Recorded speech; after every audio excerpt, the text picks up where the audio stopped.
everyone! Thank you for joining me today for our third tutorial into Illustrator. Today we are going to be talking about a few more tools, so let's get started.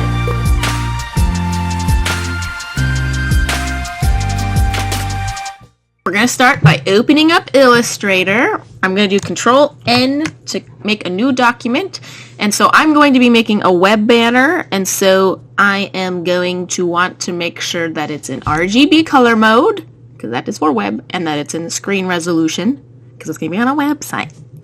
So for this web banner, I made it 1200 by 400, and I'm just going to name it Summit Gaming Web Banner. Okay. So real quick, I'm going to just save that, and I'm going to save it to my documents, and I should have Summit Gaming somewhere. There we go. Summit Gaming web banner. Save. All right. And the hotkey for that is Control S, in case I forgot to say that. So in the last couple episodes, we went over most of these different tools. And so we're going to start really quick. I'm going to push M to bring up my rectangle tool. And I'm just going to make a quick rectangle so that we can kind of see what's going on. I'm going to change that fill to be, I want blue. I like blue. And then I'm going to take the stroke off because I don't want it to have a stroke. And then, I don't know if we talked about the eraser tool. So really quickly, let's go into that. I'm going to really quickly just make this beautiful little stroke with that. So with the eraser tool, you can just kind of erase things. Whoop! Look at that. Exactly how you would think it would work. And the hotkey for that is Shift E. Now, as you can see, there's that little arrow there. That means you can hold and click, and there are more tools that you can use. So I'm going to go with the knife tool. And this is kind of cool because it works by going from, you like make a path. And then what it does is it like divides up the shapes within there. So you can see, I'm going to zoom in. You can see that new path that it added. So what I'm going to do is I'm going to click A for my direct selection tool, and I'm going to click this, and I'm going to make that like a lighter blue, and there you go. So that's an easy way to divide things. So like if you wanted to make a highlight on a face, or if you wanted to kind of have like a two-toned shadow or something going on, it's a quick way to do that. So now I'm going to go and click and hold, and I'm going to use the scissors tool. And what this does is if you click on an anchor point and then click on another anchor point, it deletes the points between that. I'm going from the knife tool, and I'm going to click on the scissors tool. And so how this works is if you click on an anchor point, and it can't be the end of a path, and then you click on another anchor point, it deletes the anchor points between there. So if you see this, so I'm going to undo. You see how there's all of these anchor points highlighted? This is before I use the scissors tool. Now I'm going to click on this one. Okay, so now it's mad at me. I'm going to click on this one. And then I'm going to click on this one. You see what it did? It deleted the information from that area. I'm going to select all. I'm going to delete. So this is your rotation tool, and then underneath is the reflect tool. And this is really helpful. So I'm going to use my pen tool. We're going to quickly make the side of a nose. And so what I could do is I could copy paste, Control C and then Control V.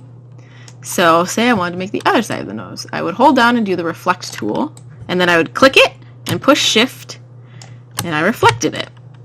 And then here we go. So there you go. You got your full nose. I'm going to delete those. And we will quickly, let's use our M tool to make a rectangle. So then we're going to use the rotate tool, hotkey R, and then you can rotate it. Also, an easy thing is just even if you're in your selection tool, if you go by the corner and hover, it allows you to rotate it too. Delete that. Over here you have your scale tool, hotkey S. So basically, let's go back to making, I'm going to use L to make an ellipse. Your scale tool allows you to scale up and down. Now what I'm doing right now is I am pulling in the horizontal plane, so it's making it larger horizontally. And now I'm going in the vertical plane, so it's going vertically. And if I push shift, it keeps it in that straight line instead of going up and down. It's keeping it in the horizontal plane if I'm pushing shift and dragging that way. And now I am dragging vertically, pushing shift, and it keeps it within those original ellipse boundaries. And now I'm just going at a 45 degree, so between the vertical and the horizontal, and it's scaling it up that way. And again, if you're just in your normal selection tool, like I just pushed V to get back to my selection tool, you can scale up on those little boundary boxes as well. Nice thing about the scale tool is that pushing S to get back to that is it will scale from the center of the object. Whereas if you're using your boundary boxes, it's scaling from the opposing corner. It's scaling from the opposing corner. And then under scale, you have these other tools. I'm not sure. Yeah. I'm going to do a different shape to show you the shear tool. Let's press M to make our rectangle. So what the shear tool does is it kind of makes these cool little parallelograms. So this way I'm going horizontally, dragging with my mouse. And then this way I'm going vertically, dragging with my mouse. And so this is just kind of cool if you want to make some different shapes really easily. Instead of like grabbing two anchor points and dragging them, you can just kind of drag your mouse around and make some cool shapes. Moving that around, moving that around. All right. I'm going to delete that. I'm going to make a line really quick so I can show you this reshape tool. So you see how it makes that little box next to it? That means it's making an anchor point. So you can see I just created another anchor point on that. Now if I push shift while clicking, it's making a new anchor point with handles. So that way you can go back and using your direct selection tool, you can adjust those handles however you want. I'm going to go back and I'm going to click and push shift, and I'm going to make another little shape. Another little shape. Yeah, so it automatically adds Beziers when you do that. So that is your reshape tool. All right, select that, delete. So under the width tool, there are a bunch of different tools. So I'm going to make 1, 2, 3, 4, 5, 6, 7, 8. I'm going to make 8 different ellipses so we can see what each one will be doing. Here's one. And then something I'm going to do is I am going to use another tool. So instead of duplicating this 8 times, what you can do is you can go to your blend tool, double click, and there's options. So you could do smooth color. So you could have this going from like blue to green in a smooth step, like smooth series. But I'm going to do specified steps. So let's do 6. Boop! All right, got my beautiful ellipses. But what you can see is that these two on the end, those are expanded, but the rest in the middle, you can't affect those because everything you affect on the front and the back ends is what makes those specified steps. So what I'm going to do is I'm going to go to Object, Blend, Expand. And that gives each of them their own information. All right, so for this first one, I'm going to click A so that I can just affect that one. All right, so we got this baby. And I'm going to switch it so that the stroke information is visible and it has no fill. And I'm going to do Shift W to bring up the width tool. And how this works is you grab an anchor point and drag and you're able to affect it. And then, so like for this one, instead of dragging out horizontally, I dragged vertically and it created another anchor point. And you can just add an anchor point on the path by holding and clicking. So this is cool too, because if you look up here, it makes like a custom variable width profile. So that's pretty awesome. Okay, let's move on to the next one. I'm going to click A so that I can directly affect that path. If you hold and click, you will see the warp tool, which is also Shift R. What this does, as you can see, my brush is really big, so I'm going to do Alt Shift and then drag it in smaller. So let me zoom back in for you. So what this does is it just lets you drag on the path. Whoop, whoop, whoop, whoop. If I want to go bigger, you can go a little bigger. Whoop, whoop, whoop, whoop. Have some fun. This way you can easily distort something instead of having to go and make an effect. Alright, on to the next distortion. We've got the twirl tool. Ooh. Twirl. Twirl. There you go. Let me make my brush a little bigger. I think that will help with the twirling effect. Oh yes. Whee! Holding and clicking. And then of course you can kind of... That's looking very twirled. Very nice. Next one. We got pucker. I'm going to make my brush a little smaller. It's kind of like stuck. Oops, oops, oops, oops, sorry.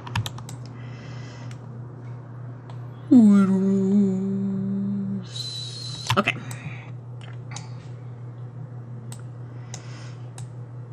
Well, let's see, make you a little bigger so we can see what's going on. Oops, dragged in some artwork. So this, you can kind of see it's like sucking in the paths. So that's pucker. Alright, got bloat. Doing what you would expect bloating to do. Making it a little bit bigger. Let's make this a little smaller so we can kind of see. It is kind of making the paths a little messy, as you can see. Got like 10 paths going on. So that was pucker. This is scallop. Whip, whip. Let's make our brush bigger. Oh, I dragged some in from the other one. Whoop. And if you hold and click, it just keeps going.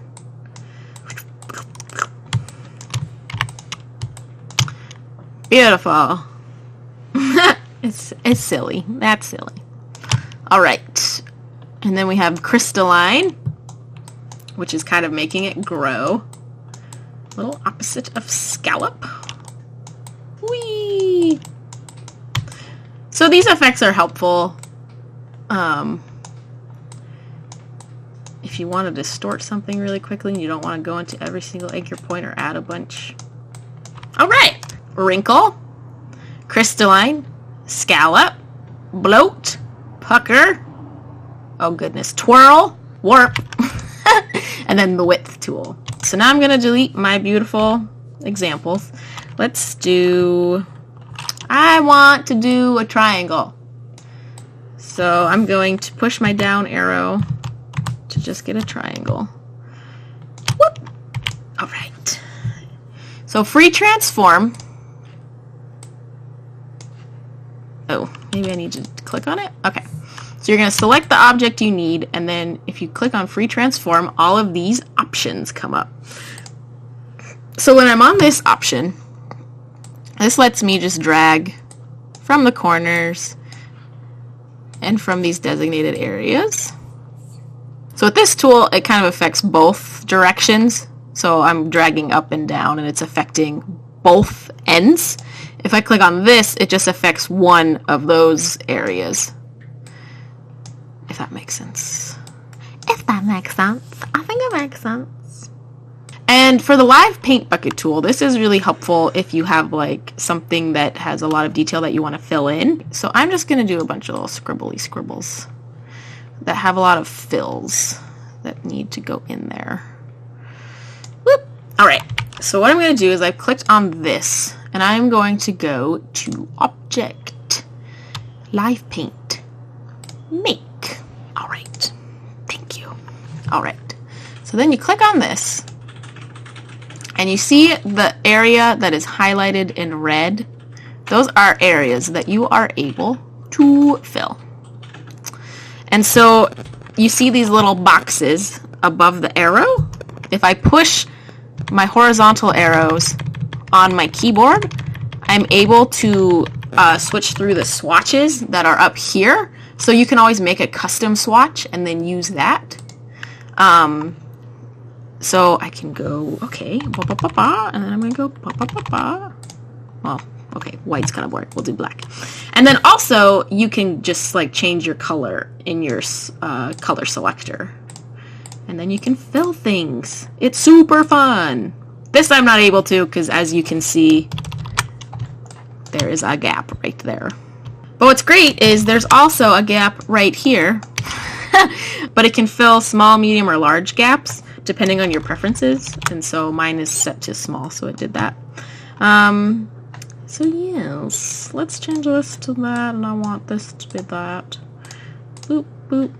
So this is fun if you have maybe sketched something and then live traced it in Illustrator and you want to fill it with color. That's a cool way to do it. So I'm going to delete that. So here you have your perspective grid tool. Control-Shift-I will turn it on and off. And then this is just helpful if you are maybe building something and you need help with perspective. And you can adjust your perspective with these little nodes. So this one I'm dragging more this way. This one I'm dragging more this way. Or you can drag this way. So yeah, so maybe you're building a cityscape and you need help with your perspective. And you can adjust that right there. Your plane. It's pretty snazzy. And say I want to make a shape. So I pushed Control M and look, it is making the shape based on the perspective with my grid on. How cool is that? So I'm going to turn this off and I'm going to delete this just to show you how you can. Alright, so I made that. I'm going to turn my perspective grid back on, and then I am going to go to my perspective selection tool, Shift V, and with a perspective grid on, it will adjust my shape to follow the plane. So if you need some help after you've built some shapes, you can always use that. Alright, so Control-Shift-I to get rid of that. I'm going to delete that shape. So now we have our mesh tool. This is super fun! Mostly if you kind of want to make something that looks like a painting in Illustrator, instead of just using a bunch of like blurs and things like we did with our jalapeno last week. So I have my ellipse that I've just made, and I'm going to click on the mesh tool, hotkey U, and it makes these little plus signs where you can add little lines for your mesh. And so I'm going to make some horizontal or vertically. I'm going to make some vertically, and then I'm going to add some horizontally. So make that. Now look at this. I click on an anchor point, and then I'm going to change that color for that anchor point to be a darker blue. And it adjusts, and it makes that kind of gradient looking thing around that anchor point. So say I want to make all of these yellow. I would I would select all of those and make them yellow. And I could also use my color over here. But so as you can see, it makes it a more painterly look, which is super cool. And this is how you can like maybe make some vector artwork that looks like still life or whatever you want. I love it. Illustrator, I love you. I'm going to make another rectangle. Fill information. Let's make you. Ooh, look at that purple. Purple! So I've got this, and then I'm going to go over to my gradient tab. I'm going to pull it off so we can kind of look at this a little easier. So I clicked on there, and you can go down, and there's a few other like options, default options, which I kind of, maybe I'm lazy, but I usually start off with just like white or black. And then if you double click on the little arrow, it pulls up color information, and then you can like boop, boop, boop, boop, boop. And if you have your HSB information, you could plug that in. So like I wanted maybe this color, you could double click and pull up its HSB information, and then you could copy, and then you could click on your gradient and you could paste it here. So if you have very specific gradient information, you can always do that. You can always go here and change things. So if you're not seeing something, you can click up there and you get more options. So say like you were in CMYK and you didn't see your little thing where you could just like paste some information. Just go to RGB and there you go. So let's change this to be, I keep double clicking too many times. I'm gonna make you blue. All right. And then you can always add, see how my little arrow came up with a plus sign? You can add more color stops in your gradient. Ah! All right, cool. And then up here, you can change from radial to linear. And then what's super fun is you can change the angle of it up here. And you can do a custom angle as well. Or you can go over here to your gradient tool, and this will let you, like, I can rotate it. Woo! I want it to be this way. Or maybe I want the, you know, I want to adjust things here. It's nice using the gradient tool because you can affect it right in front of you, whereas over here you're kind of like typing things in and then seeing what happens. And then of course, if you don't want something, you can always grab it up here and then delete if you didn't want those color stops in there. So the gradient tool can be very fun. It can be. All right, so we have actually been using the eyedropper tool as well as the blend tool a little bit, but let me show you how the blend tool works with different things. So, blend tool. I double click to open this up. So the first thing that we did before, but we'll do it again, is specified steps. So I'm gonna make this 14. And so that is 14 steps between the two objects. So there's going to be 16 objects. What you do is you click on your first object and then you click on the other object and you see that little plus sign that shows up. That means it has selected the second object. And so what this did is it created, what was it, 14? Yes, 14 shapes, and it affected the color because it's going from green to blue. It's so beautiful. And then let's see, let's double click and we could adjust the steps to be 10 if we wanted to. And there you go. So let's double click on our blend tool, and this time let's go to smooth color. And we're gonna click on this one, and our little plus sign comes up, and there you go. Whoosh. It's not specified steps or anything, it's just one beautiful little color. Gradient again. All right, let's double click on this specified distance. So that's kind of like steps, but you say, I want it to be 15 between. And this is going to be fun because we're going from different shapes. So as you can see, it gets more, it's like round, and then it gets very smooth to be a square, but I kind of want to see that a little bit more. So let's make our pixels 100 between. There you go. So this is very, very fun. And you can always adjust the original things you have. So I'm going to rotate this. Look at that. It's so fun! The blend tool is very, very handy. So over here, you have the symbol sprayer tool. So first, what we are going to do is we're going to go click on our symbols. And we're going to click on this one. And then we're going to click on our symbol sprayer tool. Shift S is the hotkey for that. And look at that. It sprays a bunch of symbols. And then under the symbols tool, you have more options to kind of do things. So what this does, the symbol shifter tool is shifting those to go in that direction. Under there, we have the symbol scruncher tool. So I'm clicking and holding and it's bringing them together. Under there we have the symbol sizer tool. So I'm clicking and holding and it's adjusting the size. So the one that's like right in the middle is going to get dramatically larger than the rest. And then we have the symbol spinner tool. So as you might think, it is rotating them. All right, symbol stainer tool. It is going to stain these whatever fill color I selected. Under there we have the symbol screener tool, and so screen is a color mode. So what this is doing is it is making it screen, like it gets more transparent. So it's taking the white and screening it through.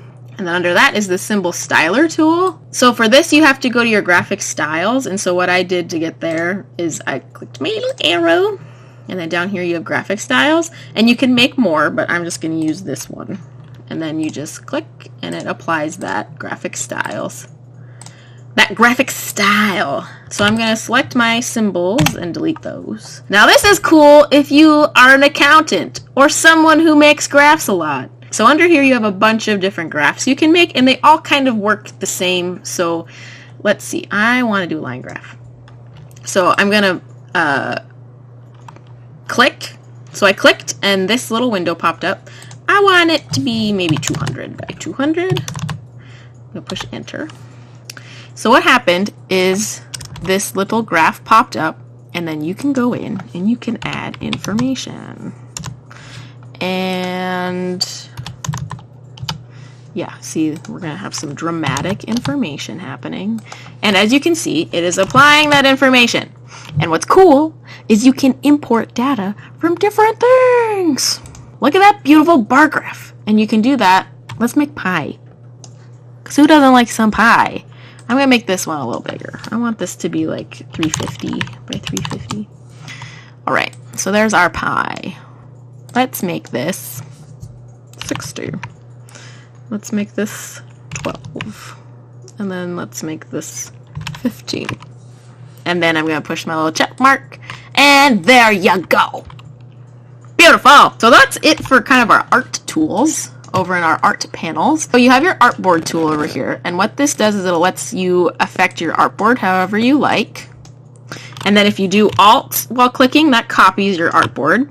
I'm going to undo because I don't need more. I'm actually going to undo because I kind of messed up all my dimensions. And this is cool, your slice tool, because it allows you to make different sections.